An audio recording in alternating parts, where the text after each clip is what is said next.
الدہر نام، اس سورہ کا نام الدہر بھی ہے اور الانسان بھی۔ دونوں نام پہلی ہی آیت کے الفاظ ہل اتا علی الانسان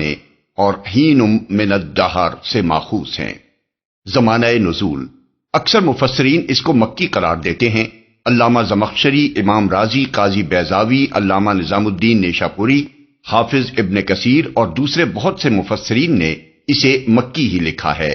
اور علامہ آلوسی کہتے ہیں یہی جمہور کا قول ہے، لیکن بعض دوسرے مفسرین نے پوری سورت کو مدنی کہا ہے، اور بعض کا قول یہ ہے کہ یہ سورہ ہے تو مکی مگر آیات 8 تا 10 مدینے میں نازل ہوئی ہیں۔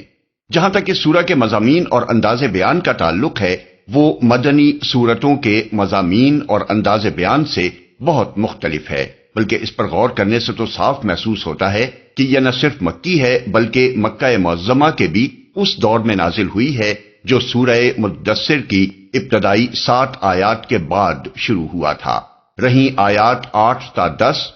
وَيُطْعِمُونَ الطَّعَامَ سے لے کر یومن ابوسن قمطریرہ تک، تو وہ پوری سورہ کے سلسلہ بیان میں اس طرح پیوست ہیں کہ سیاق و سباق کے ساتھ کوئی ان کو پڑھے تو ہرگز یہ محسوس نہیں کر سکتا کہ ان سے پہلے اور بعد کا مضمون تو 15-16 سال پہلے نازل ہوا تھا، اور اس کے کئی سال بعد نازل ہونے والی یہ 3 آیتیں یہاں لا کر ثبت کر دی گئیں۔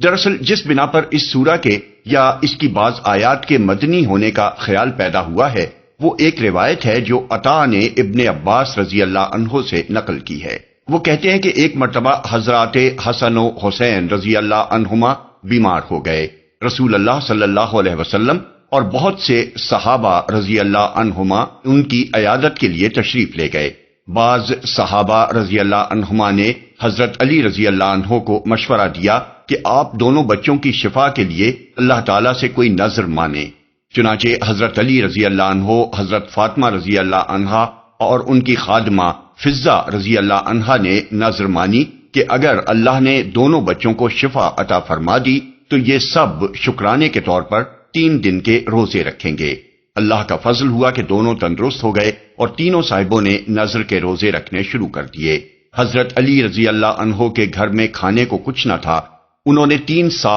جو قرض لیے اور ایک روایت میں ہے کہ محنت مزدوری کر کے حاصل کیے۔ پہلا روزہ کھول کر جب کھانے کے لیے بیٹھے تو ایک مسکین نے کھانا مانگا، گھر والوں نے سارا کھانا اسے دے دیا اور خود پانی پی کر سو رہے۔ دوسرے دن پھر افطار کے بعد کھانے کے لیے بیٹھے تو ایک یتیم آ گیا اور اس نے سوال کیا۔ اس روز بھی سارا کھانا انہوں نے اس کو دے دیا اور پانی پی کر سو رہے۔ تیسرے روز روزہ کھول کر ابھی کھانے کے لیے بیٹھے ہی تھے کہ ایک قیدی نے آ کر وہی سوال کر دیا اور اس روز کا بھی پورا کھانا اسے دے دیا گیا۔ چوتھے روز حضرت علی رضی اللہ عنہ دونوں بچوں کو لیے ہوئے رسول اللہ صلی اللہ علیہ وسلم کی خدمت میں حاضر ہوئے تو حضور صلی اللہ علیہ وسلم نے دیکھا کہ بھوک کی شدت سے تینوں باپ بیٹوں کا برا حال ہو رہا ہے۔ آپ صلی اللہ علیہ وسلم اٹھ کر ان کے ساتھ حضرت فاطمہ رضی اللہ عنہا کے گھر پہنچے تو دیکھا کہ وہ بھی ایک کونے میں بھوک سے نڈھال پڑی ہیں۔ یہ حال دیکھ کر حضور صلی اللہ علیہ وسلم پر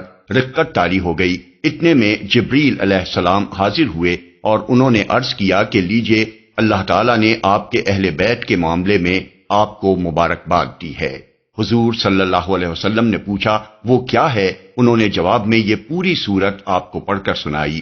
ابن مہران کی روایت میں ہے کہ آیت ان الابرار یشربون سے لے کر آخر تک کی آیات سنائی،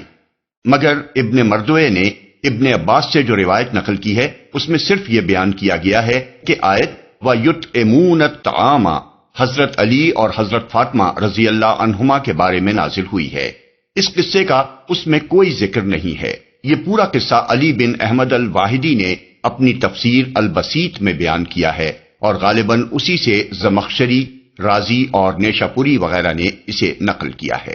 یہ روایت اول تو سند کے لحاظ سے نہایت کمزور ہے، پھر درایت کے لحاظ سے دیکھیے تو یہ بات عجیب معلوم ہوتی ہے کہ ایک مسکین، ایک یتیم اور ایک قیدی اگر آ کر کھانا مانگتا ہے تو گھر کے 5 افراد کا پورا کھانا اس کو دے دینے کی کیا معقول وجہ ہو سکتی ہے؟ ایک آدمی کا کھانا اس کو دے کر گھر کے 5 افراد 4 آدمیوں کے کھانے پر اکتفا کر سکتے تھے۔ پھر یہ بھی باور کرنا مشکل ہے کہ 2 بچے جو ابھی ابھی بیماری سے اٹھے تھے اور کمزوری کی حالت میں تھے، انہیں بھی 3 دن بھوکا رکھنے کو حضرت علی رضی اللہ عنہ اور حضرت فاطمہ رضی اللہ عنہا جیسی کامل فہم دین رکھنے والی ہستیوں نے نیکی کا کام سمجھا ہوگا۔ اس کے علاوہ قیدیوں کے معاملے میں یہ طریقہ اسلامی حکومت کے دور میں کبھی نہیں رہا کہ انہیں بھیک مانگنے کے لیے چھوڑ دیا جائے۔ وہ اگر حکومت کی قید میں ہوتے تو حکومت ان کی خوراک اور لباس کا انتظام کرتی تھی، اور کسی شخص کے سپرد کیے جاتے تو وہ شخص انہیں کھلانے پلانے کا ذمہ دار ہوتا تھا۔ اس لیے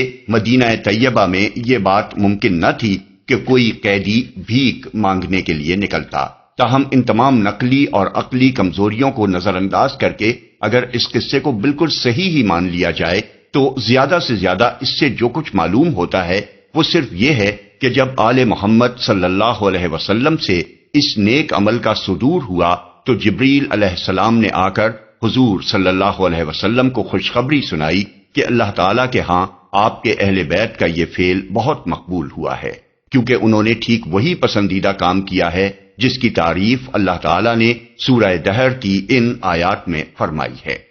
اس سے یہ لازم نہیں آتا کہ یہ آیات نازل بھی اسی موقع پر ہوئی تھیں۔ شان نزول کے بارے میں بہت سی روایات کا حال یہی ہے کہ کسی آیت کے متعلق جب یہ کہا جاتا ہے کہ یہ فلاں موقع پر نازل ہوئی تھی تو دراصل اس سے مراد یہ نہیں ہوتی کہ جب یہ واقعہ پیش آیا اسی وقت یہ آیت نازل ہوئی تھی، بلکہ مراد یہ ہوتی ہے کہ یہ آیت اس واقعے پر ٹھیک چسپاں ہوتی ہے۔ امام سیوطی نے اتقان میں حافظ ابن تیمیہ رضی اللہ عنہ کا یہ قول نقل کیا ہے کہ راوی جب یہ کہتے ہیں کہ یہ آیت فلاں معاملے میں نازل ہوئی ہے تو کبھی اس سے مراد یہ ہوتی ہے کہ وہی معاملہ اس کے نزول کا سبب ہے، اور کبھی اس کا مطلب یہ ہوتا ہے کہ یہ معاملہ اس آیت کے حکم میں داخل ہے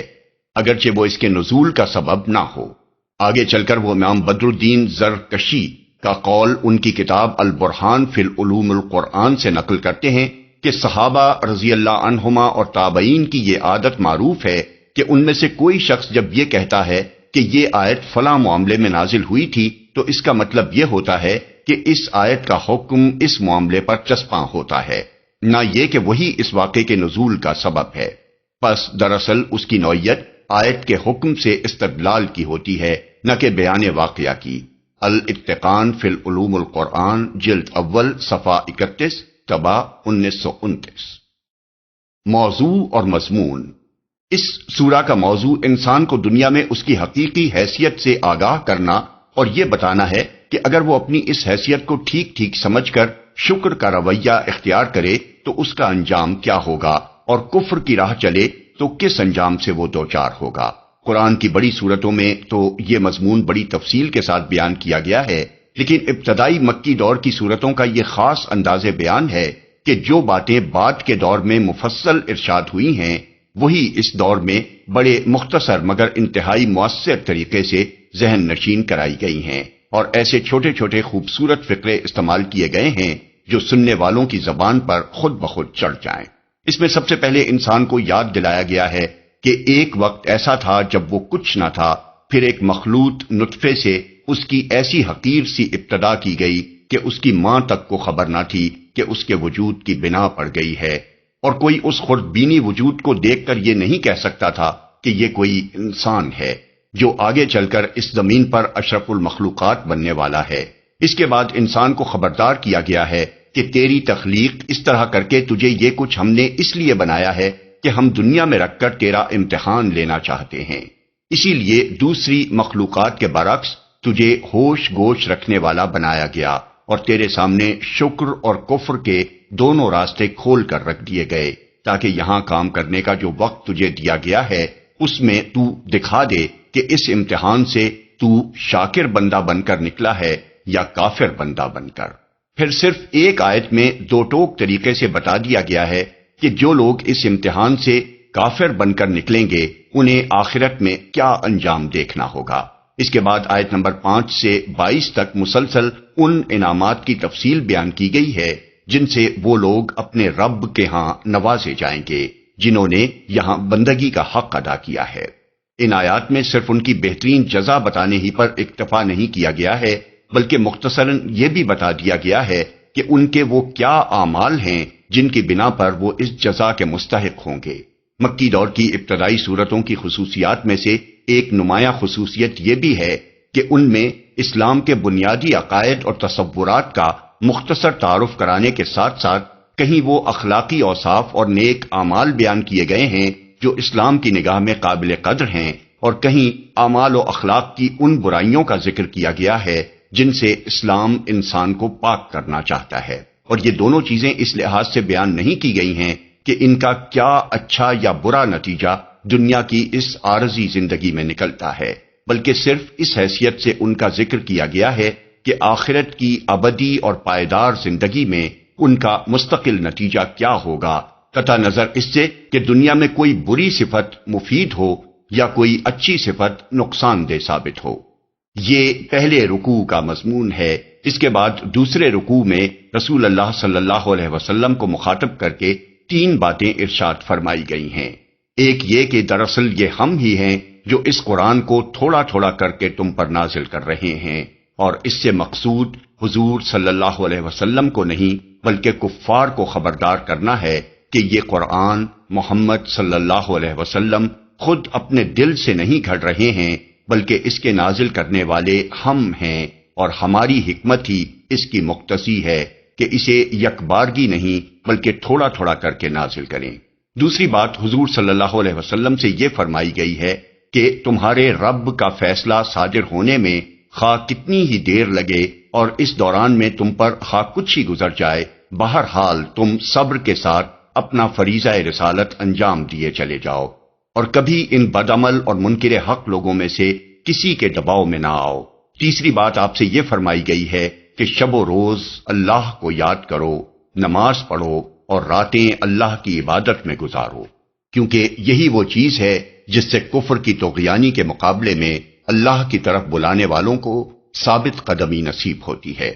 پھر ایک فقرے میں کفار کے غلط رویے کی اصل وجہ بیان کی گئی ہے کہ وہ آخرت کو بھول کر دنیا پر فریفتہ ہو گئے ہیں، اور دوسرے فقرے میں ان کو متنبہ کیا گیا ہے کہ تم خود نہیں بن گئے ہو، ہم نے تمہیں بنایا ہے۔ یہ چوڑے چکلے سینے اور مضبوط ہاتھ پاؤں تم نے خود اپنے لیے نہیں بنا لیے ہیں، ان کے بنانے والے بھی ہم ہی ہیں، اور یہ بات ہر وقت ہماری قدرت میں ہے کہ جو کچھ ہم تمہارے ساتھ کرنا چاہیں کر سکتے ہیں، تمہاری شکلیں بگاڑ سکتے ہیں، تمہیں ہلاک کر کے کوئی دوسری قوم تمہاری جگہ لا سکتے ہیں، تمہیں مار کر دوبارہ جس شکل میں چاہیں تمہیں پیدا کر سکتے ہیں۔